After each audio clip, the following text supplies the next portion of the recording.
Engineering-driven companies are asking the same question. How do we modernize planning without sacrificing reliability? Our process worked flawlessly for years, but now it feels outdated. Supply chains move faster, costs shift unpredictably, leadership changes more frequently. Let's explore 5 common pitfalls that prevent effective modernization. First mistake: launching side initiatives that never connect to your core process. New dashboards and tools floating in isolation won't transform your planning rhythm. Second pitfall: depending too heavily on Excel experts.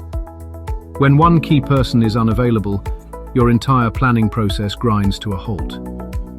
Third mistake: teams planning with different assumptions. Sales, operations and finance building forecasts on mismatched data creates chaos.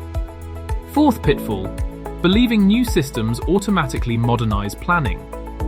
Without clear ownership and process discipline, even shiny interfaces produce unreliable results. Fifth mistake: treating budgeting as a once-a-year exercise. Small, frequent adjustments create far more stable plans than annual overhauls. Meaningful modernization isn't dramatic, it's steady, practical evolution. Preserve reliability while improving adaptability.